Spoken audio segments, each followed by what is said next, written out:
우리가 그 다루기로 했잖아요. 셰익스피어 햄릿 저도 유명한 책이라 유명한 연극이라 뭐 사실 본 적은 없어. 근데 뭐 죽느냐 사느냐 그것이 문제로다 이게 유명하다는 건 알지만 사실 구체적인 스토리는 잘 몰랐거든요. 그냥 당연히 막연하게 안다고만 생각했지. 근데 요번에 보니까 이게 이런 내용이었구나. 그래서 이렇게 돼서 이렇게 결말이 나는구나. 라는 걸 이제 알게 돼서 굉장히 유익했는데 일단은 뭐 간단히 돌아가면서 책을 읽은 소감하고 이 셰익스피어잖아요. 그러니까 대사 하나하나가 되게 유명하잖아요. 세계적으로 유명한데 그런 이 대사가 특히 좀 좋았다라든가 인상적이었다라든가 그런 게 있으면 좀 얘기하는 시간을 가져보겠습니다. 먼저 이 책 제안하신 이동원 씨부터 그 책 네. 읽은 그 소감하고 인상적인 대사 좀 얘기해 주세요. 처음에 이 책을 좀 접하게 된 이유는 섹스피어 얘기만 들었지 제가 정확하게 뭐 4대 희극, 5대 비극이 거꾸로 얘기했나요? 비극과 희극에 대해 가지고 아는 내용이 자세하게 없더라고요. 그래서 유명한 고전이고 읽어봤으면 좋겠다고 해서 제안을 좀 드렸었고요. 처음에 이제 도서 그 서점을 가서 책을 좀 봤는데 대화체더라고요. 그래가지고 이거 뭔가 좀 안 맞을 것 같은데 가독성도 떨어지고 재미없을 것 같은데라고 시작을 했는데 생각보다 읽다 보니까 이 각자 그 등장인물이 말하는 투에 따라 가지고 따라 읽으면서 좀 더 좀 받아들이기가 좀 더 쉬웠던 것 같고요. 저는 제일 좋았던 거는 지금 아마 아까 기자님이 책 보여주셨는데 제 거랑 좀 다른 것 같아요. 네, 저는 그쵸? 껍데기가 없어서 그래요. 껍데기가. 껍데기가 저는 이거라서 그러네. 다르네. 네.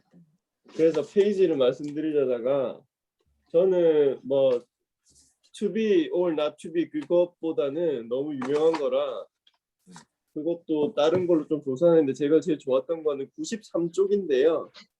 그 이제 햄릿이 그 아버지를 죽였잖아요.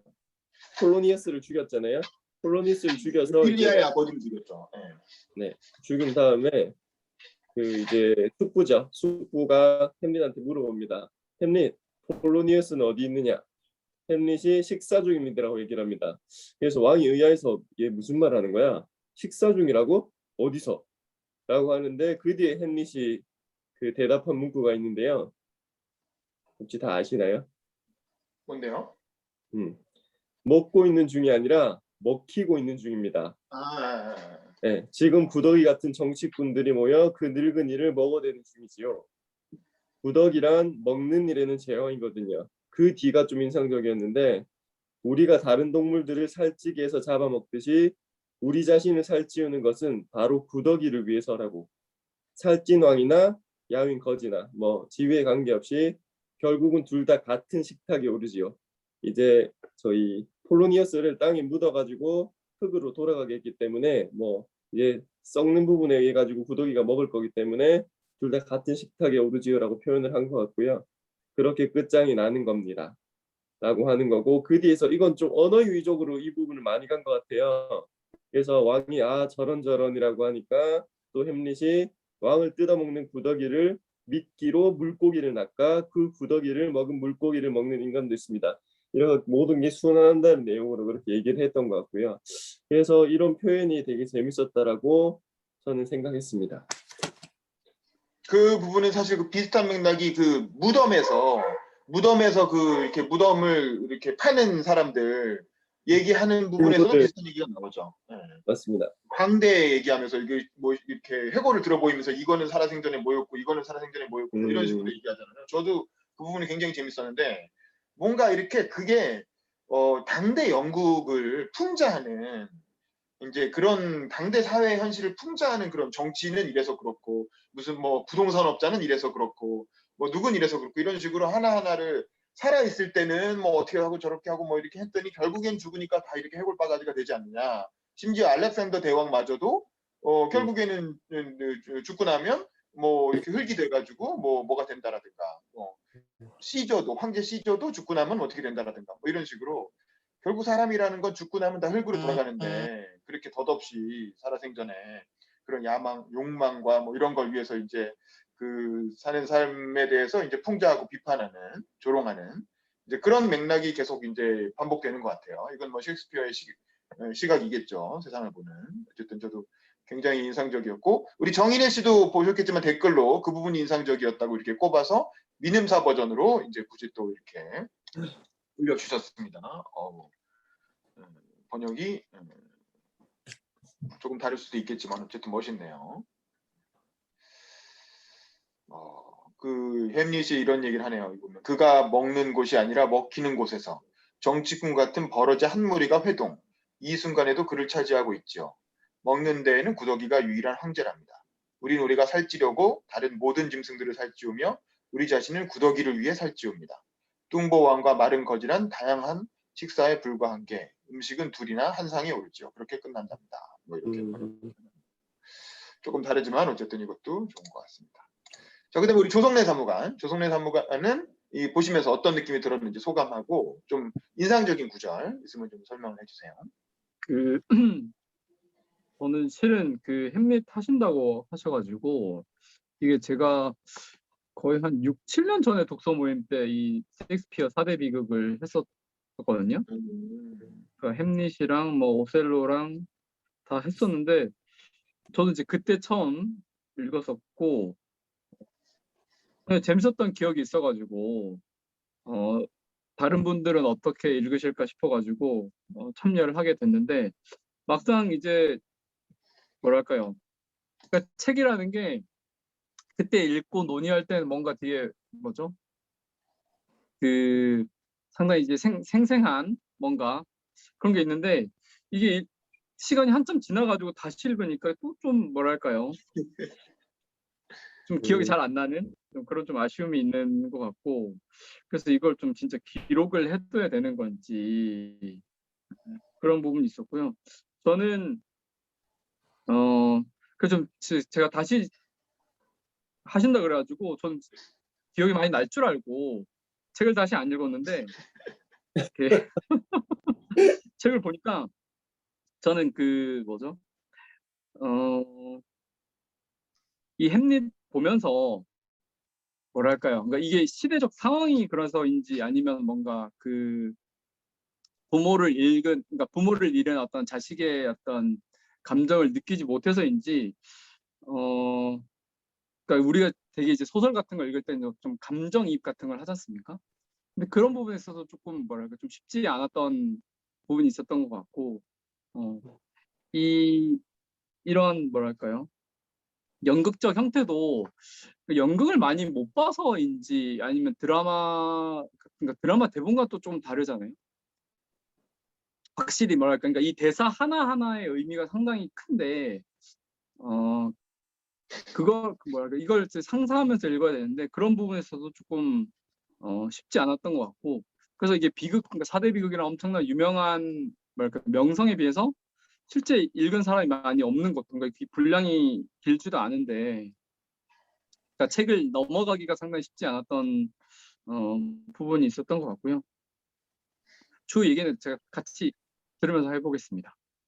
네, 알겠습니다. 네, 그다음에 우리 홍송희 씨도 읽으면서 소감이 어땠는지 하고 좀 같이 소개하고 싶은 구절 있으면 말씀해 주세요. 네, 저는 우선은 이게 이렇게 극화된 그런 대본 형식으로 되어 있어서 좀 읽기가 그러니까 책에 흥미를 갖기에는 좀 괜찮은 부분이 있었던 것 같고요.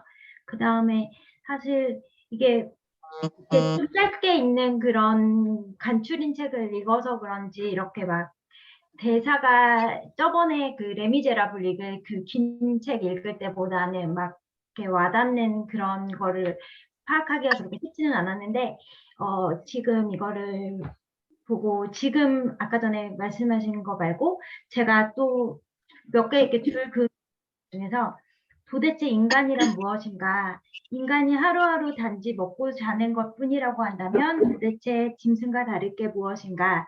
신이 인간에게 이토록 위대한 사고력을 주신 것은 미래와 과거를 내다보라고 한 것이 아닌가? 그렇다면 난 짐승들처럼 건망증이 심한 탓인가? 아니면 소심한 탓인가? 정말 알 길이 없구나. 사고력을 넷으로 나눴을 때 하나가 지혜고 나머지 셋은 두려움인가? 이 일을 꼭 해야 한다고 하면서 입으로만 떠들어대고 허송세월을 하고 있으니 말이다. 저토록 계란 껍데기만한 사소한 일 때문에 젊은 청주들이 일어나거늘 도대체 내 꼴은 뭔가 뭐 그냥 이 부분 보면서 그러니까 인간이 하루하루 살면서 먹고 자는 것뿐이라고 한다면 도대체 짐승과 다를 게 뭐가 있는가 그런 부분을 보고 약간 이렇게 생각을 해볼 수 있는 그런 기회였던 것 같습니다. 네. 그렇죠. 저도 그 부분 이따가 꼽으려고 그랬는데 그 뭐냐면 굉장히 그 햄릿의 그 우유부단한 성격.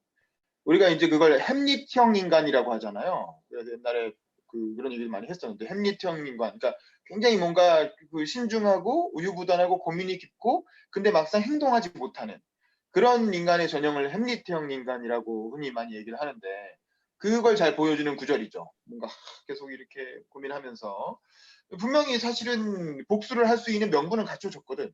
아버지가 그 삼촌에 의해서 살해됐고 어머니가 이제 부정을 저질렀고 어머니가 그걸 알았는지 몰랐는지는 자세히 나오진 않지만 어쨌든 삼촌이 그 아버지를 죽이고 어머니를 가졌는데 그리고 심지어 자기마저도 이제 죽이려고 하는 상황이잖아요. 그러면 당연히 충분히 언제든지 복수를 결행해도 되는 상황인데 근데 이제 그러지 못하고 항상 괴로워하고 번민하고 고민하는 그런 셰익스피어 그런 햄릿의 모습을 아주 단적으로 드러내는 구절이 이제 그 부분이죠. 그거는 저도 좀 이따 다시 한번 말씀드리고요. 그다음에 우리 백영주 씨 좀 늦게 들어오셨는데 백영주 씨도 음소거 키시고 이 햄릿 읽은 소감하고 그다음에 좀 같이 공유하고 싶은 구절 대사 있으면 좀 소개해 주시죠. 그 뭐지? 셰익스피어 책은 고등학교 때 읽고는 거의 한 20년 만에 본 거라 뭐 그냥 그게 되게 오랜만에 본다는 것 자체가 되게 기분이 신선했고 이 모임이 아니면 읽지 않았을 텐데 볼 수 있어서 좋았고요. 그 문구는 사실 되게 그리고 그건 있었어요. 오랜만에 읽다 보니까 '이 책 구성이 원래 이랬나?'라는 생각이 들더라고요. 하고도 그냥 이렇게 뭐 서술식으로 된 책만 보다가 이렇게 역할극처럼 뭐 이렇게 돼 있는 책으로 이렇게 대사가 써 있는 것처럼 보는 책을 오랜만에 보니까 되게 신선했어요. 근데 어렵다는 느낌보다 어려서 술술 읽히긴 했는데 그렇게 읽으니까 또 남는 게 없더라고요. 그래서 다시 또 이렇게 좀 보려고 했더니 또 그런 생각을 해서 보니까 또 어렵고 그래서 생각보다 만만한 책이 아니었구나라고 새삼스럽게 느꼈고요. 대사는 사실 그 문구는 저는 그게 그냥 모두가 다 유명한 그 사느냐 죽느냐 그것이 문제로다 요 문구가 있는 그 문단인데 사실 이 한 문장만 되게 유명하게 느꼈고 저도 그것만 기억했는데 오히려 그 뒤에 나오는 다 안 읽어도 되죠. 조금만 읽어주세요. 조금만 읽어주세요. 몇 페이지예요? 이거 68페이지 왼쪽 68페이지 맨 윗부분인데 첫 문장이 그 사느냐 죽느냐 그것이 문제로다라고 돼 있거든요. 근데 저는 이 문장이 되게 유명하구나 하고 다시 한번 그 밑에를 봤는데 그 중간 부분에 오히려 저는 칼 한 자루면 이 모든 것이 깨끗하게 끝장날 수 있는데 그 미지 세계에 대한 불안 때문에 이 세상에 남아 현재의 고통을 참고 견디는 것이다. 이 부분이 더 와닿더라고요. 뭐라고? 천천히 좀 천천히. 그 위에서 5번째 줄에 넷째 줄부터 그 죽음이야말로 우리가 간절히 원하는 결말이 아니. 이 책. 이게 페이지가 좀 달라요. 제 거랑 페이지가 좀 천천히 읽어주세요. 그 그 죽음이야말로 우리가 간절히 바라는 결말이 아닌가. 그저 칼 한 자루면 이 모든 것을 깨끗하게 끝장낼 수 있는데 그 미지의 세계에 대한 불안 때문에 우리는 이 세상에 남아 현재의 고통을 참고 견디는 것이다. 결국 분별심은 우리를 겁쟁이로 만드는구나. 저는 이 부분이 더 많이 와닿거든요. 네. 저도 그 부분 꼽으려고 했어요. 사느냐 죽느냐보다는 네. 뒤쪽에 68페이지에 나왔던 미지의 세계에 대한 불안 때문에 우리는 이 세상에 남아 현재의 고통을 참고 견디는 것이다. 그래서 죽음을 선뜻 맞이할 수 없는 것이다 라고 인간에 대해서 좀 파악한 것 같아서 그 부분 되게 좋았어요. 네네. 대체로는 71페이지네요. 71페이지 보면 사느냐 죽느냐 이것이 문제로다. 가혹한 운명의 화살을 맞고도 죽은 듯 참아야 하는가? 아니면 성난 파도처럼 밀려드는 재앙과 싸워 물리쳐야 하는가? 죽는 자는 그저 잠자는 것일 뿐 잠들면 마음의 고통과 육신에 따라붙는 무수한 고통은 사라지지. 죽음이야말로 우리가 간절히 바라는 결말이 아닌가. 그러면 또 꿈도 꾸겠지. 아, 그게 문제로다. 이 세상의 고민에서 벗어나 죽음 속에 잠든 때 어떤 악몽이 나타날지 생각하면 망설이지 않을 수 없지. 그러니까 죽으면 편할 것 같지만 죽고 나면 또 악몽이 있는 거 아니냐. 아, 그러면 또 고민되네. 이렇게. 그러니까 결단을 못 내리고 이제 그렇게 고민하는 모습이죠. 그래서 결국 괴로운 인생을 그대로 이끌고 가는가. 그러니까 죽음 이후가 또 두려운 거지. 죽은 다음에 죽으면 자는 것 같지만 그 다음에 또 악몽을 꾸면 어떡하지? 뭐 이런 고민 때문에 계속 인생을 끌고 가게 된다는 거죠. 그렇지 않으면 누가 이 세상의 채찍과 모욕을 참겠는가? 폭군의 횡포와 권력자의 오만함, 좌절한 사랑의 고통과 오만방자한 관리들, 소인배가 덕망 있는 사람을 모욕하는 이 비극을 누가 참겠는가? 그러니까 이제 당대 현실을 이런 식으로 묘사하는 거죠. 권력자, 이 뭐 영국 그 당시에 뭐 폭군도 많이 나오고 뭐 찰스 2세니 뭐 제임스 2세니 뭐 그랬잖아요. 소인배들이 권력을 잡아서 덕 있는 사람들 막 모욕하고 무시하고 지금 우리나라도 그렇잖아요. 솔직히 뭐 친문이 정권 잡고 뭐 이렇게 뭐 저런 사람 괴롭히고 뭐 이런 거 많이 봤잖아요. 그 역도 박근혜 정부 때도 마찬가지고 그런 거 보면 아씨 들어온 세상 꼴 보기 싫다 하고 확 죽어버리고 싶지만 죽고 나면 그 다음에 또 뭐 지옥에 갈지 무슨 악몽에 시달릴지 뭐 무서우니까 또 그러지도 못하고 그냥 이렇게 비굴한 삶을 하루하루 이어나가고 있는 게 이제 대부분의 인생이잖아요. 이제 그런 거를 이렇게 문학적으로 이렇게 대사 속에 녹여내고 있는 게 아닌가. 그래서 그저 칼 한 자루면 이 모든 것을 깨끗하게 끝낼 수 있는데 그 미지의 세계에 대한 불안 때문에 우리는 이 세상에 남아 현재의 고통을 참고 견디는구나. 결국 분별심은 우리를 겁쟁이로 만드는구나. 가만 아름다운 오피리아 기도하는 미녀여 나의 죄를 위해서도 빌어주시오. 라고 하면서 이제 마지막에 오피리아에게 이제 죄를 위해 이제 빌어달라 이런 얘기를 하면서 약간 그 사랑이 결국에는 구원인 거죠. 이제 결국 자기가 사랑하는 여인을 통해서 이런 구원을 얻고자 하는 그런 걸로 이 대사가 이제 마무리가 되고 있는데 햄릿의 어떤 우유부단한 성격. 그러니까 죽지도 못하고 살지도 못하고 그냥 더러운 걸 보기 싫으면 죽어버리면 될 것 같은데 죽은 이후가 어떻게 될지 불안해서 또 죽지도 못하는 그런. 근데 인간이 누구나 다 사실은 공통적으로 겪고 있는 한 번쯤 생각해 볼 만한 그런 고민을 보편적인 대사 속에 당대에 대한 비판과 조롱, 풍자를 섞어서 얘기하는 거고 결국 그 구원은 사랑, 사랑하는 여인 오피리아인 거죠. 근데 이제 나중에 어떻게 됩니까? 오피리아가 그 오피리아의 아버지를 햄릿이 죽이잖아요. 실수로. 사실은 자기 삼촌인 줄 알고 그 클로디우스 왕인가요? 그 왕인 줄 알고 찔렀는데 알고 보니까 오피리아의 아버지였고 그러니까 오피리아는 자기가 사랑하던 아버지가 자기가 사랑하는 그 애인에 의해서 살해되고 나니까 정신적 충격이 너무 큰 거지. 도저히 그걸 감당하지 못하고 실성하는 거죠. 실성해서 막 이상한 얘기 막 하고 막 시를 읊고 뭐 이러다가 머리에 화관, 꽃으로 된 관을 쓰고 그러니까 머리에 꽃을 꽂는다는 건 우리가 이제 머리에 꽃 꽂았다 이러면 이제 맛이 갔다 이렇게 생각을 하잖아요. 그래서 머리에 꽃 꽂은 채로 호숫가에서 막 거닐다가 버드나무에 화관을 얹으려고 버드나무에 기어 올라가다가 나뭇가지가 구독 꺾이면서 물에 빠지고 물에 빠져서 죽는 장면도 되게 아름답게 묘사를 하죠. 물 위에 처음에 잠깐 떠 있었다는 거 아닙니까? 처음에 잠깐 떠가지고 이렇게 화관을 쓴 채로 이렇게 가만히 떠 있다가 이게 그 당시 옛날 사람들은 옷을 워낙 치렁치렁하게 사실 아예 아무것도 안 입었으면 안 죽었을 텐데 그랬다가지고 근데 이제 옷을 워낙에 이렇게 드레스라는 게 워낙 천이 많고 막 풍성하잖아요. 그러니까 그게 물에 젖어 들어가면서 점점 옷이 갑옷처럼 무거워지는 거죠. 그러니까 점점 물에 이렇게 가라앉게 된 거죠. 그래서 이제 익사해가지고 오피리아가 죽게 되고 오피리아가 죽으니까 그 오피리아가 죽었다는 소식을 듣고 오피리아 아니지 그 아버지가 죽었다는 소식을 듣고 레티어스라고 하는 오피리아의 오빠가 프랑스로 유학 갔다가 다시 급거 귀국을 하게 되죠. 그래서 처음에는 이제 그 왕이 죽인 줄 알고 왕한테 복수하려고 폭동을 일으켜서 왕을 죽이겠다고 궁에 난입을 했다가 왕이 설득을 해가지고 내가 죽인 게 아니고 햄릿이 죽인 거야. 이렇게 해서 왕은 그 햄릿을 죽이는 칼로 이 레티어스를 이용하려고 한 거죠. 또 근데 그 와중에 오피리아도 죽게 되고 그러니까 뭐 레티어스 입장에서는 아버지도 죽고 여동생도 다 햄릿 때문에 죽은 것처럼 보이니까 당연히 이제 복수에 미쳐갖고 햄릿을 죽이려고 하죠.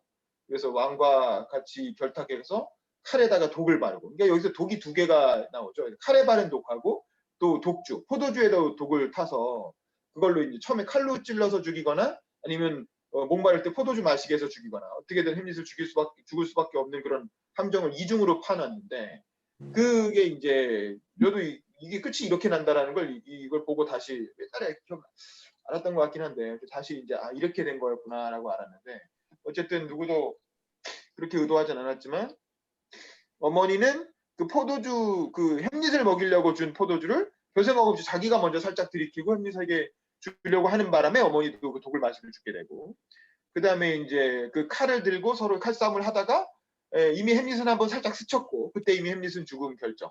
그 다음에 또 칼을 바꿔주게 되죠.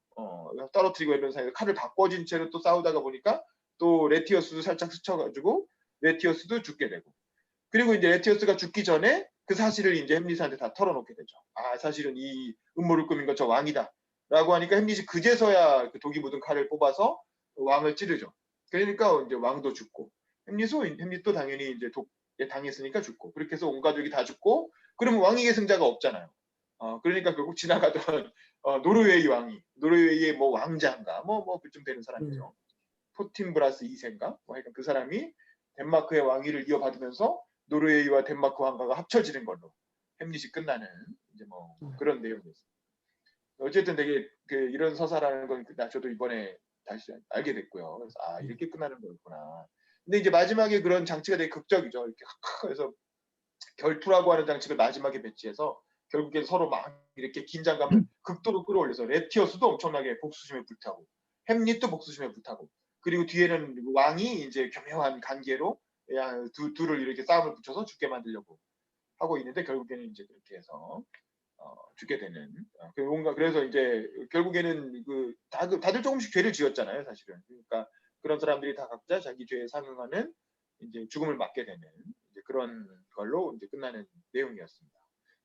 재미있었고 그다음에 그 영주 씨 혹시 더 추가로 하신 말씀 없으신가요? 아까 그 부분에 관련해서? 아니요. 네네. 네. 감사합니다. 우리 신지혜 씨 좀 늦게 들어오셨는데 신지혜 씨도 음소거 잠깐 키시고 간단히 본인 소개도 좀 해주시고요. 그다음에 이제 읽은 소감하고 인상 깊은 구절 좀 얘기를 좀 해주시죠.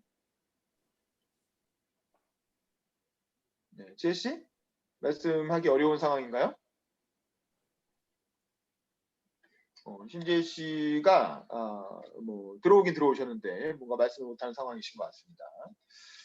자, 그러면 저도 제가 읽으면서 좀 인상적인 구절 얘기를 하면 뭐 유명한 내용들은 워낙 다들 잘 얘기를 해주셨는데 그러니까 이런 게 참 재밌어요. 제 책으로는 31쪽인데 이제 레티어스한테 그 폴로니어스라는 아버지가 레티어스가 프랑스로 유학 가니까 해주는 충고 있잖아요. 이렇게 해라. 그 부분이 저는 되게 재밌었어요. 그러니까 아직도 가지 않았느냐? 제 책으로는 30쪽입니다. 폴로니어스 등장. 해가지고 이제 서둘러 배를 타거라. 돛이 바람을 한껏 안고 있고 사람들은 모두 널 기다리고 있어. 자 축복해 주마. 그리고 몇 마디 충고를 할 테니 명심하거라. 하면서 아들의 머리에 손을 얹는다. 이렇게 하는 거죠. 함부로 입을 놀리지 말 것. 엉뚱한 생각을 실천으로 옮기지 말 것.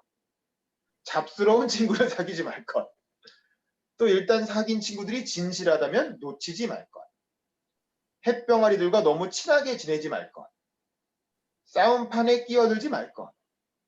하지만 일단 끼어들면 철저히 해치우도록 해라. 다시는 너를 얕보지 않도록 말이야. 그리고 남의 말에 귀를 기울이되 말을 삼갈 것. 어떠한 판단이든 신중할 것.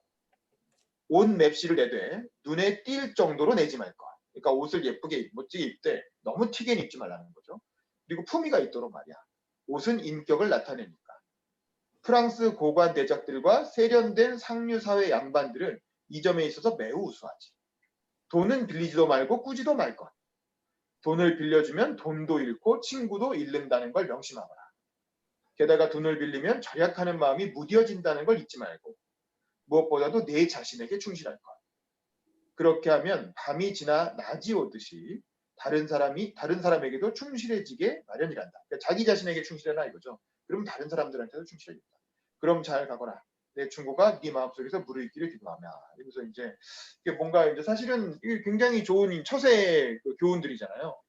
사실 이렇게 다 알고는 있지만 쉽게 실천하지 못하는 이제 그런 것들인데 그런 거를 이제 이게 아버지 폴로니어스라는 사람이 굉장히 현명하고 사려 깊은 사람이라는 걸 보여주는 거죠. 그래서 아들한테 이렇게 자 인생의 교훈이 될 만한 좋은 얘기를 해주고 있어서 보면서 참 이 셰익스피어가 이제 이런 생각을 하는 사람인 거지. 그러면서 아 그렇구나 라는 생각이 들었고, 그다음에 이제 저도 마찬가지로 아까 홍성윤 씨가 얘기한 것처럼 셰익스피어의 그 우유부단한 성격을 보여주는 110조. 그러니까 뭐 이런 거죠. 그러니까 폴란드 그 노르웨이 그 왕자가 폴란드로 전쟁하러 나가는데 왜 싸우나 했더니 별것도 아닌 이유로 간다는 거잖아요. 별것도 아닌 이유로 간다고 하니까 그걸 보면서 느끼는 거죠. 눈에 보이는 모든 것이 나를 책망하며 무디어진 복수심에 불을 지르는구나. 도대체 인간이란 무엇인가? 인간의 하루하루가 단지 먹고 자는 것뿐이라고 한다면 도대체 짐승과 다를 게 무엇인가? 신이 인간에게 이토록 위대한 사고력을 주신 것은 미래와 과거를 내다보라고 한 것이 아닌가? 그렇다면 난 짐승들처럼 건망증이 심한 탓인가? 아니면 소심함 때문인가? 영 알 길이 없구나. 사고력을 넷으로 나누었을 때 하나가 지혜고 나머지 셋은 두려움인가? 이 일은 꼭 해야 한다고 하면서 입으로만 떠들어대고 허송세월하고 있느냐 말이다. 내 그 일을 실행할 만한 대의명분도 의지도 힘도 수단도 모두 다 갖추고 있지 아니한가. 보라, 저 수많은 병력과 저 막대한 비용을 들여 군을 통솔하는 저 사람은 갸냘픈 젊은 귀공자가 아닌가. 그러나 그의 정신은 원대한 야망에 부풀어 예견할 수 없는 미래에 도전하며 운명과 죽음과 위험 앞에 더덥고 유한한 목숨을 헌신짝처럼 내던지고 있지 않은가. 저토록 계란 껍질만한 사소한 일 때문에 젊은 청춘들이 일어나거늘 사람의 명예가 위태로울 땐 지푸라기 하나를 놓고도 당당히 싸워야 한다. 그런데 도대체 내 꼴은 뭔가? 아버님은 살해당하고 어머님은 더럽혀지고 복수를 위해 이성도 열정도 폭발해야 할 지경인데 사생결단을 못 내고 죽치고만 있다니. 보라, 지금도 저 2,000명의 군사들이 죽음의 길을 가고 있지 않은가. 그것을 보고도 부끄럽지 않은가. 변덕스럽고 쓸모도 없는 명예에 이끌려 잠자리로 가듯 무덤을 찾아가고 있다. 대군의 자웅을 겨누기에도 부족하고 전사들을 묻을 묘지로도 모자랄 비좁은 땅을 위해서 싸우러 가지 않는가. 이제부터는 내 마음아 잔인해져야 한다. 복수심 외에는 아무것도 생각하지 말자. 이러면서 이제 복수를 해야 된다는 어떤 결행의 의지를 다지는 이제 그런 문장인데, 참 인간이라는 게 뭔가 자기가 뭔가 해야 된다라는 걸 알면서도 하지 못하는 수많은 이유를 찾아내잖아요. 내가 이걸 해야 되는데 이거 하면 이러니까 안 되고 저러니까 안 되고 뭐 그러다가 결국 인생 다 간다 이거지. 그러다 이제 그 어렸을 때 예를 들면 나 정치를 해봐야 되겠다라고 이제 청운의 꿈을 품었던 사람도 나중에 좀 나이가 들면 결혼도 해야 되고 애도 키워야 되고 돈도 좀 벌어야 되겠고 이제 뭐 그러다 보니까 애 키우면 애도 학원도 보내야 되고 뭐 이렇게 이것도 해야 되고 세상에서 뭐 사회에서 출세도 좀 해야 되고 직장에서 승진도 좀 해야 되고 이것저것 하지 못할 수많은 이유들을 막 고민을 하지. 그러면서 이제 결국 이런저런 핑계를 찾고 그러다가 세월이 20대가 되고 30대가 되고 40대가 되고 50대가 되고 나이 먹고 이렇게 해가지고 그때는 하고 싶어도 너무 늙어가지고 이제는 이렇게 경쟁력이 없고 혹은 뭐 힘이 없고 뭐 이렇게 된다는 거죠. 그러다가 어느 날 갑자기 무슨 뭐 덜컥 암이라도 걸려서 그냥 죽게 되면 에이 씨 이제. 그래서 그 유명한 누굽니까? 그 러셀인가 아니면 버나드 쇼인가의 그 묘비명에 그렇게 적혔다는 거 아니에요. 우물쭈물 하다가 이렇게 될 줄 알았다라고 이제 자기 묘비명에 그렇게 적었다는 거 아닙니까? 그러니까 결국에는 사람이라는 게 대부분의 평범한 사람들의 얘기죠. 사실은 진짜 사자의 용기와 같은 그런 결단력을 가지고 뭔가 해내면서 역사에 이름을 남기는 사람은 아주 소수잖아요.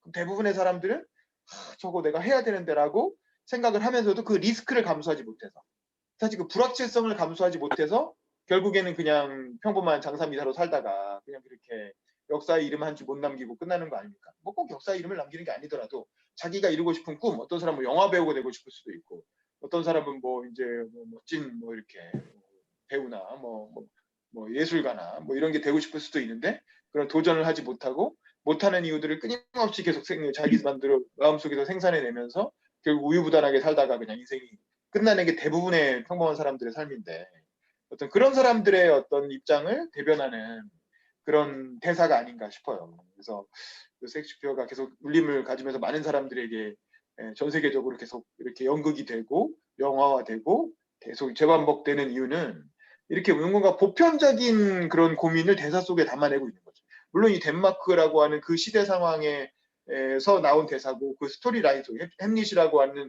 연극의 스토리라인 속에서 나온 대사지만 사실 그 대사 하나하나를 따로 띄워놓고 잘 곱씹어봐도 우리가 사실은 인생을 살면서 누구나 다 한번 고민을 하게 되는 그리고 항상 이렇게 겪게 되는 그런 딜레마 보편적인 고민을 이제 그 아름다운 유려한 문장으로 잘 풀어낸 게 아닌가 그래서 우리가 이 햄릿이라고 하는 연극을, 햄릿뿐만 아니라 셰익스피어의 모든 연극이 다 이런 식이죠.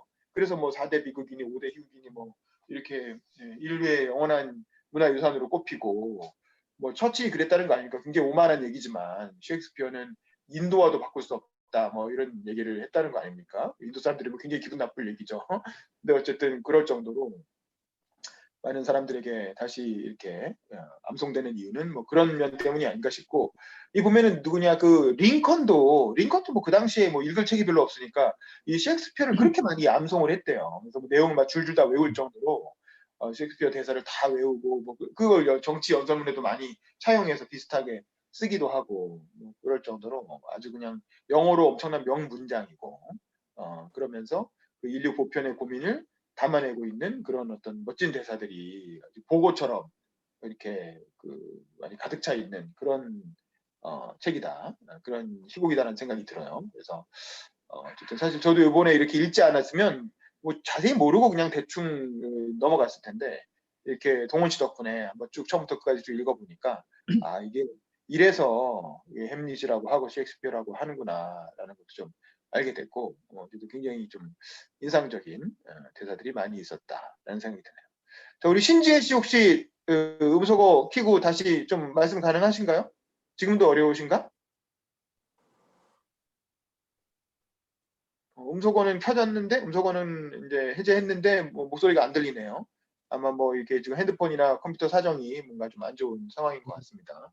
뭐 댓글로 올려주셔도 되고요, 채팅 같은 걸로. 자, 그럼 다른 분들도 한번 이렇게 그 의견이나 소감 있으면 좀 더 추가로 얘기를 들어볼까요? 우리 동원 씨. 동원 네. 씨는 같이 얘기를 나누면서. 저는 이제 등장인물 중에 주요 등장인물인 호레이쇼는 이제 그 햄릿의 절친인데요. 그 절친을 빼고는 다 죽는 그런 비극으로 하긴 했고요. 제가 아쉬웠던 부분은 햄릿이 너무 신중하지 않았나. 이제 숙부를 처음에 죽일 수 있는 기회가 있었는데, 이제 회개할 때 숙부를 발견해서 아, 지금 죽일까 말까 하다가 회개를 할 때 죽게 되면 자기 아버지는 정원에서 귀에 독이 들어가서 회개도 할 시간도 없이 죽게 되었는데, 숙부는 회개를 하는 중이라 내가 쟤를 천당으로 보면 어떡하지? 아니야, 그건 안 돼. 밀어야겠어. 라고 하면서 결국에는 모든 등장인물이 죽는 이런 비극을 맞이한 게 된 것 같고요. 저는 좀 추가적으로 햄릿과는 좀 연관이 없을 수도 있는데 시대상이 좀 궁금해서 덴마크라는 나라가 영국을 속국으로 가진 적도 있나? 라는 게 조금 궁금해서 조금 자료를 찾아봤었고요. 이제 덴마크도 스칸디나비아 반도에 포함된 이제 중립국 국가였죠. 그러다 보니까 이제 바이킹 시대가 좀 유행했던 때는 8세기부터 11세기까지라고 하고요. 이제 저는 좀 바이킹에 대해서 오해를 가지고 있던 부분이 두 가지가 있었는데, 바이킹이라고 하면 뭔가 야만적이고 좀 머리도 치렁치렁하고 더러운 애들이다 라는 좀 고정관념이 있었는데, 그건 좀 제가 조사를 해보니까 첫 번째, 바이킹은 그렇게 더럽지 않았대요. 야만적이지 않았는데 이제 기독교를 믿지 않았기 때문에 기독교를 이제 믿었던 국가에서 역사를 쓰게 됐고, 그렇게 하면서 좀 야만적으로 더럽게 좀 표현을 했다는 게 한 가지가 있었고요. 두 번째는 뭐 영화나 아스테릭스인가요? 그런 만화에서 보면 막 투구에 뭐 날개 달린 거 이렇게 해가지고 다니고 이렇게 하는데, 뭐 뿔이 이렇게 달려 있거나 그런 건 아니라고 하고요. 그것도 뭐 어떤 행사를 할 때 잠깐 그냥 복장으로 커스튬으로 사용됐던 거라고 하고요. 보통은 이제 원통용 투구나 가죽이나 나무나 철로 됐던 그런 갑옷을 입었다고 하더라고요. 네, 그 정도까지 말씀드리겠습니다. 우리 배경주 씨도 음소거 키시고 뭐 추가로 더 소감이나 하고 싶은 얘기 있으면 얘기 좀 해주실까요? 없으시고요. 우리 홍성희 씨는 혹시 뭐 추가로 더 하고 싶은 얘기나 얘기 들으면서 든 소감 같은 게 있으신가요? 음소거 키시고. 네, 영화를 한번 보려고요. 그때 보내주신 그거 있는데 그거를 한번 영화를 본 적이 없거든요. 그래서 영화를 보고 한번 봐야겠다 이렇게 생각했습니다. 네. 네, 이게 햄릿 영화가 워낙 여러 종류가 있는데 유명한 건 이제 멜 깁슨이 1990년에 주연했던 그 햄릿 영화가 뭐 유명하죠. 멜 깁슨이 그때 뭐 매드맥스 찍고 뭐 엄청 그 세계적으로 잘 나가던 시절에 그 나온 영화라 이 영화도 되게 멋있게 잘 만들었던 것 같아요, 제 기억으로. 그래서 기회 되시면 한번 보시라고 추천을 해드렸고, 저도 사실 보진 못했는데 이번 기회에 한번 다운받아서 찾아봐야 되겠다 라는 생각이 들었고, 우리 신지혜 씨가 목소리가 안 들려갖고 채팅으로 올려주셨는데 대본 형식이라 더 잘 읽었던 것 같습니다. 하지만 낭독으로 읽는 게 더 효과적일 것 같다는 생각이 들었습니다 라고 이렇게 올려주셨네요. 그런 것 같아요. 이렇게 읽으면서 한번 몇몇 구절은 소리내서 한번 읽어보시는 것도 굉장히 셰익스피어의 희곡이니까 이거는 그런 특성을 잘 이해할 수 있는 좋은 독법이 아닌가 이런 생각이 드네요. 우리 조성래 사무관도 조성래 저는 사무관 얘기해 주시죠. 예, 햄릿이 이제 그 되게 이제 우유부단한, 그러니까 그 돈키호테와 비교를 하면서 뭔가 그렇지. 본인의 어떤 주체적인 삶을 살지 못하는 그런 걸 이제 많이 비유적으로 표현을 하는데, 오늘 아까 그 얘기해 주신 그 햄릿 그 삼막 제 1장의 이 부분 있지 않습니까? 햄릿이 등장하고 나서 그 결국 뭐 자살이라는 방법을 취하면 뭐 모든 어떤 불행이나 어떤 고통을 다 잊을 수 있겠지만, 그 단 한 자루 단검이면 자신을 청정할 수 있을 텐데 누가 짐을 지고 지겨운 이 한 세상을 투덜대며 땀 흘릴까?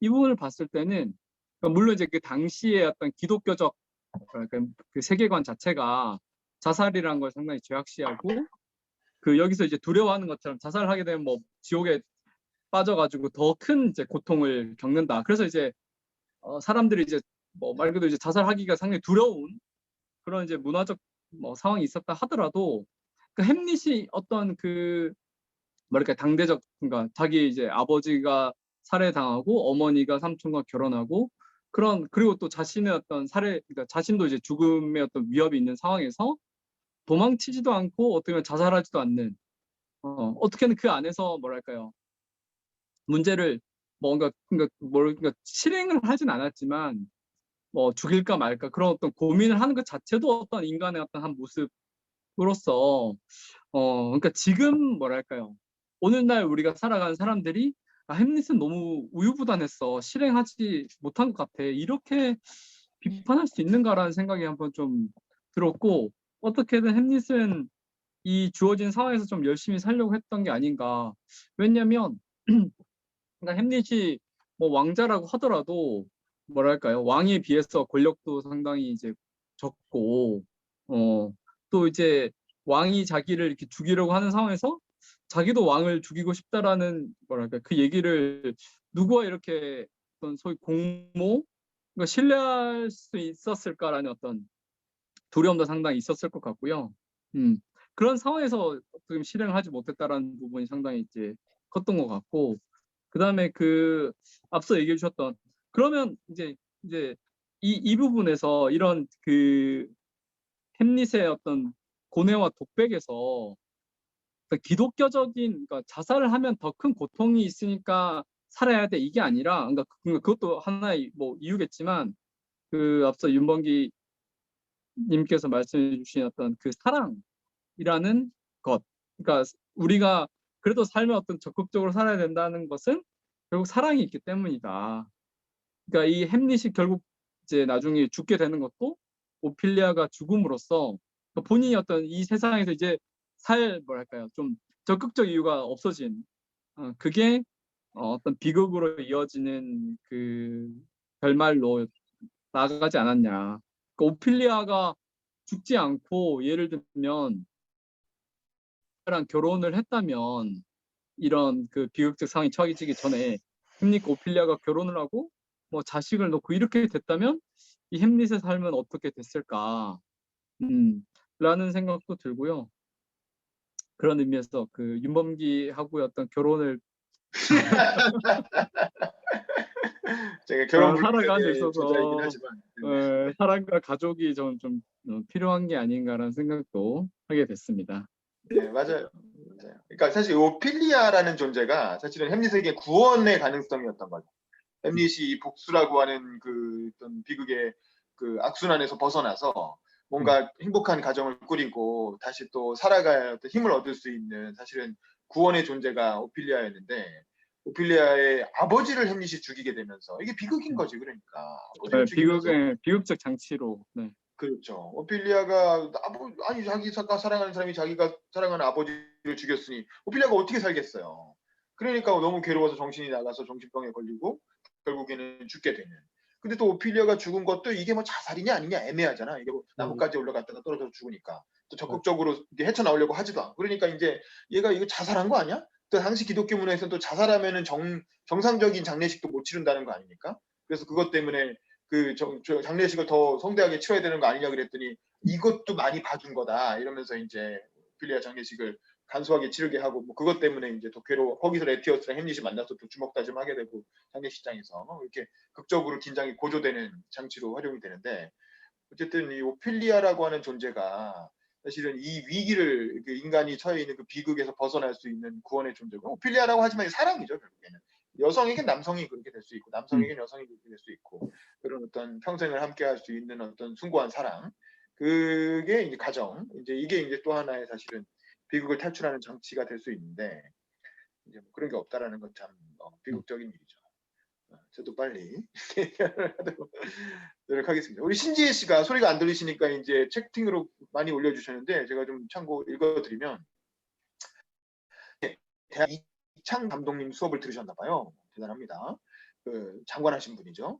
셰익스피어의 4대 비극이 왜 비극인지 얘기해 주신 적이 있었는데 인간의 근본적이고 치명적인 캐릭터, 성격, 예를 들면 탐욕이나 어리석음이나 등등으로부터 빚어지는 비극에 대해 다룬 것이 비극이다. 그래서 세대가 변해도 읽히는 고전, 클래식이 된 것이다.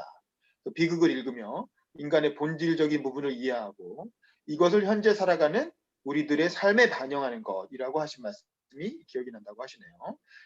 그래서 햄릿과 다른 등장인물들의 캐릭터를 살펴보려 했는데 글로만 보는 것에 한계가 있었던 것 같다라고 하셨고 등장인물들의 캐릭터를 풍부하게 이해하기 위해서는 좀 천천히 곱씹으며 읽어야 하지 않을까 싶습니다.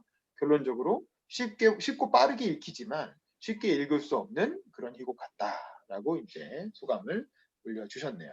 네, 감사합니다. 저도 비슷하게 생각을 해요. 그래서 내가 이거를 오셀로까지 2번에 후룩 읽으면 읽을 수는 있겠지만 그렇게 빨리 읽는 것보다 좀 천천히 분량도 짧으니까 천천히 읽으면서 하나하나 대사를 곱씹는 방식으로 하는 게 오히려 좋지 않을까 이런 생각이 들어서 일단 이번 한 번만 이렇게 해봤고 다른 분들도 좀 천천히 한번 대사를 읽으면 좋을 것 같아요. 우리 조성래 사무관님 추가로 좀 말씀하시죠.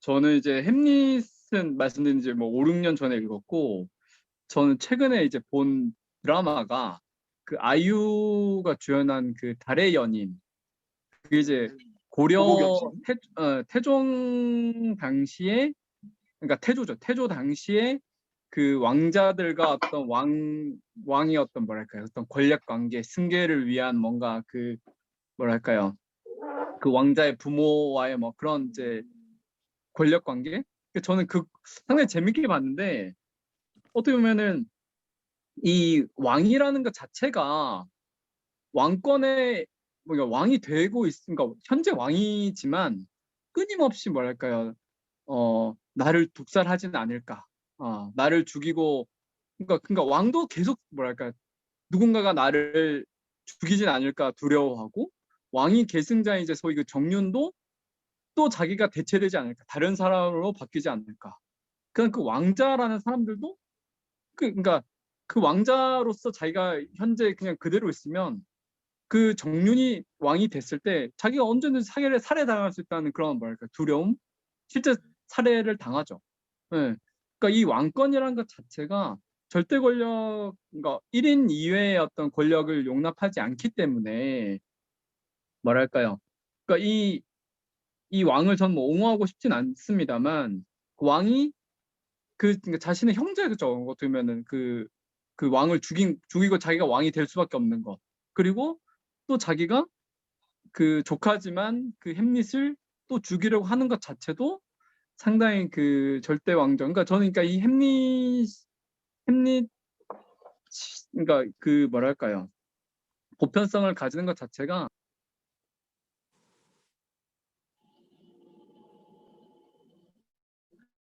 갑자기 보네요. 소리가 안 들립니다. 소리 좀 다시 켜주시고. 어. 뭐야? 잠깐만. 음소거 다시 켜주세요. 전화가 네, 들어왔어. 그렇습니다. 하여튼 그래서 어떻게 보면은 그 왕권 자체가 그 뭐 인간의 어떤 탐욕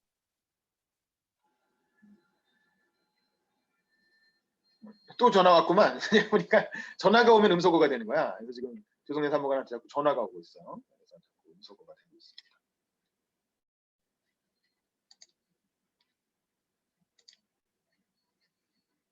네, 우리 성래가 그 전화 끊으셨나요? 네네.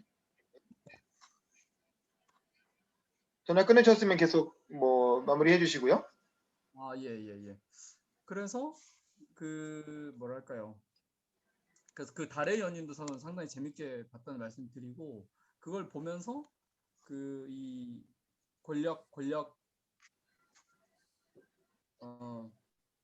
권력의 뭐랄까요? 그 왕권 자체에서 이런 어떤 비극적 결말 자체가 이제 잉태될 수밖에 없었다라는 말씀을 좀 드리고 싶습니다. 맞아요. 왕권에 관한 얘기고, 그거는 나중에 리어 왕이 있잖아요. 4대 비극 중에 그 리어 왕을 보면 또 거기서 아주 잘 나오는 것 같아요. 절대 권력자의 고독이나 그런 비극적 상황에 관한 얘기 잘 나오니까 그것도 한번 나중에 다룰 때 얘기하면 좋을 것 같고, 이 햄릿이 워낙 유명하다 보니까 햄릿을 모티브로 한 2차 저작물이 굉장히 많아요. 햄릿의 내용을 각색해서 다른 이제 컨텐츠로 만든 게 굉장히 많은데, 막 드라마나 뭐 그런 게 많을 거예요. 뭐 그 유명한 있잖아요. 그 라이언 킹. 라이언 킹이 사실은 햄릿의 내용이잖아요. 맞습니다. 인생이 형을 살해하고 그 아들이 복수하는 내용이잖아요. 물론 라이언 킹은 해피엔딩으로 끝나지만 기본적으로 스카라고 하는 그 빌런 사자가 여기 나오는 클로디우스 그 왕을 상징하는 거고, 아버지가 이제 이렇게 살해되잖아요. 동생의 음모에 의해서. 그리고 아들이 복수하고. 그게 전형적인 햄릿을 그 패러디해가지고 만든 그 2차 저작물이라고 할 수 있고, 중국 영화 중에 아이언이라는 작품이 있어요. 아이언. 거기 그것도 이제 중국의 뭐 춘추전국 시대인가 56국 시대인가 있었던 어떤 나라에서 있었던 이제 그런 상황을 액션 무협 영화로 만든 건데, 그것도 기본적인 스토리는 햄릿이랑 똑같아요. 그 왕자가 있고 형을 죽이고 형을 독살해서 죽이고 이제 왕이 된 삼촌 왕이 있고, 그 삼촌 왕이 그 조카인 왕자를 죽이기 위해서 암살하려고 자객들을 보내고 이제 뭐 그런 내용이거든요. 이것도 이제 햄릿을 약간 중국 버전으로 다시 재해석해서 만든 영화가 이제 뭐 아이언 이런 것도 있었고, 저도 극장에서 볼 때는 이게 뭔 내용이야 이러고 뭐 영화가 왜 이렇게 어려워 이랬는데, 나중에 보니까 그게 햄릿의 내용을 중국 버전으로 패러디해서 바꾼 그런 영화였다고 하더라고요. 액션 아주 화려하게 나오고, 그런 것도 한번 참고 삼아 보시면 햄릿의 내용을 알고 보면 더 재밌는 이제 그런 햄릿을 이용한 2차 저작물이 굉장히 많다, 전 세계에. 그래서 이제 그런 걸 한번 참고해서 보시면 좋을 것 같고, 역시 고전은 고전인 거죠. 그러니까. 혹시 또 더 소감 말씀하실 분 있으신가요? 우리 동원 씨 혹시 추가로 마지막 소감 또 얘기하실까요? 그냥 조금 보태고 싶은 거는, 저는 제 책이 107쪽인데요. 그냥 제가 그냥 그 누구죠? 자살한 그 여자의 이름 갑자기 기억이 안 나는데, 오피리아.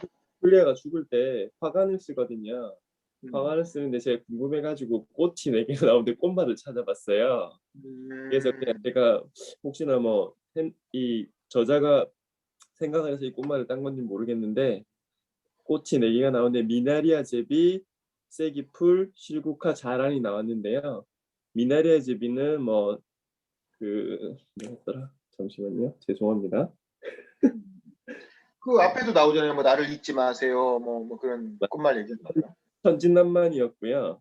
그 다음에 쐐기풀이 뭐 당신은 직부자여, 실국하는 청순, 잘하는 나를 잊지 말아요인데, 자기가 죽을 때 좀 하고 싶었던 말이, 나는 천진난만하고 청순하고 당신을 사랑했는데 나를 잊지 말아줬으면 좋겠고, 당신은 직부자라는 내용이 당신이 나에게 나쁜 짓을 했어요라고 하는 그런 말을 하고 싶었던 게 아니었을까라고 그냥 혼자 생각해봤습니다. 뭐 일리가 있네요. 뭐 셰익스피어가 일부러 뭐 그냥 뭐 대충 하진 않았겠죠. 뭔가 의미를 담아서 그것도 그렇게 화관을 짜게 했을 수도 있겠네요. 네네. 재밌는 포인트였습니다. 자, 어쨌든 고생하셨고, 우리 정인희 씨는 뭐 댓글로라도 간단히 소감 좀 얘기해 주실 수 없으신가요? 뭐 아마 이동 중에 듣고 계신 것 같은데 전체적으로 햄릿에 대한 소감도 좋고 오늘 토론 독서 모임 그 청취하신 거에 대한 소감도 좋고 의견 있으시면 얘기를 좀 해주시고요. 혹시 뭐 다른 분들도 끝나기 전에 그래도 소감 얘기하고 싶은 분 있으신가요? 우리 영주 씨 오랜만에 들어왔는데 뭐 혹시 소감 없으세요? 저요? 아, 네. 진짜 오랜만에 독서 모임 한다고 해서 너무 반갑고 좋았는데 또 그 덕분에 정말 오랜만에 책을 읽었어요. 지난번 독서 모임 이후로 책을 못 읽고 있었는데 반성했습니다. 반성했고 또 남은 이 책도 독서 모임 하기 때문에 읽을 수 있을 것 같아서 꼭 참석하려고요. 그러시죠. 네. 한동안은 이걸로 그냥 계속 하면 될 것 같아요. 이 네. 내용이 다 좋아. 재밌고. 우리 송희 씨는 어떠셨어요? 송희 씨도 소감 짧게 좀 얘기해 주시죠. 네, 저도 사실 독서 모임 안 하면은 책을 안 읽거든요. 그래서 이거 다음번에도 참석할 수 있도록 네, 열심히 읽겠습니다. 네. 네, 감사합니다. 우리 동원 씨는 뭐 특별히 더 하실 얘기 없으시고 아까 얘기한 걸로 마무리? 저는 이거 다 읽었고요 벌써. 그래서 하나하나씩 같이 얘기해 보면 너무 좋을 것 같습니다. 네, 감사합니다. 앞으로도 마찬가지로 읽으면서 좋은 문장, 대사 좀 읽으면서 좀 체크를 해놓으세요. 그래야 생각이 나니까. 그래서 나중에 다음 모임에도 이런 식으로 대사 소개하는 방식으로 하면 될 것 같고요. 우리 조성래 사무관도 간단히 이렇게 오늘 처음 참석하셨는데 어땠는지 소감 좀 얘기해 주시죠. 저도 이게 희극이다 보니까 그러니까 그 대본적 성격이 있어가지고 그 대사 하나하나를 일반적인 소설이나 제가 뭐 보고서나 비문학 이럴 때는 그냥 축축 넘기면서 진짜 핵심적인 뭐랄까 키워드 중심으로 읽는데 그러다 보니까 최근에 그러니까 이거 다시 읽으려고 하니까 잘 안 읽혔던 부분이 있는 것 같고 근데 오늘 이제 그 모임 하면서 이제 그 감동적인 부분들 읽으니까 확실히 그 단어 하나하나가 더 깊게 다가오는 것 같고요. 재밌었습니다. 네네. 우리 정인혜 씨가 또 채팅으로 소감을 올려주셨네요. 햄릿을 책으로 읽으면서 조금 더 복선이 눈에 들어온다던가 햄릿의 권력욕이 느껴졌던 것 같아요.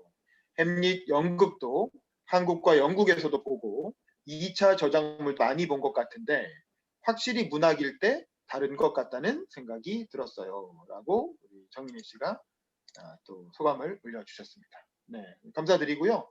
자, 그러면 다음 달에는 오늘은 이 정도로 마무리하고 다음 달에는 오셀로를 보도록 합시다. 오셀로는 불륜에 대한 내용이죠. 햄릿이 이제 복수에 관한 내용이라면 오셀로는 아마 그런 거 아닌가? 저도 잘 생각이 안 나네. 어쨌든 뭐 그런 거라 오셀로도 저 영국으로 옛날에 봤던 기억이 나는데 내용은 사실 잘 또 기억이 안 나요. 보기만 했죠. 그래서 이번 기회에 대본을 한번 읽어보면서 같이 또 얘기를 했으면 좋겠습니다. 오늘 수고하셨고 우리 일정만 잡고 마무리하도록 하지요. 자, 기록은 여기.